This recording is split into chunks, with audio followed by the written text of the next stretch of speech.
All right, there's quite a bit going on in the cannabis world. As I record this, the Cannabis Control Commission is meeting. There is a social equity discussion. They are soon going to approve, hopefully, social consumption rules. We'll see. But I just want to report on this quick, not so cannabis thing, psychedelics related.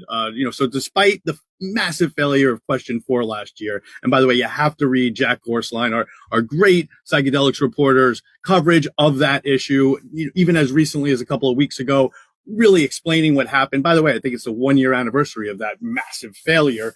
But despite the people of Massachusetts neglecting to pass the legalization and regulation of psychedelic substances initiative, there have been continued efforts to get us some psychedelics in Massachusetts, to regulate plant meds, so to speak. So in January, lawmakers submitted 12 psychedelics related bills, and some of them are now getting vetted by different committees. And next Monday, November 10th, the Joint Committee on Mental Health, Substance Use, and Recovery will conduct a hybrid public hearing, 1 o'clock at the State House. So there's 2 bills in particular related to psychedelics that you might be interested in. One, House Bill 4200. That's an act authorizing a pilot for the use of psychedelics in licensed treatment facilities. All right. This one calls for no more than 3 licensed mental health clinic facilities to participate in the pilot program for the purposes of establishing the best and safest clinical practices for psychedelic mental health treatment.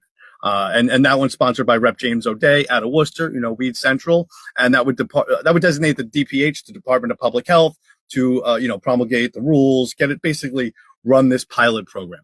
The other one, House Bill 2203, that's sponsored by Representative Marjorie Decker, that would establish a pilot known as the psilocybin assisted treatment program. All right. So for that one, DPH also would be tasked with facilitating a research and development of psilocybin services for adults with post-traumatic stress disorder, end-of-life distress, depression, or other specified conditions. And that would, of course, be determined by the DPH.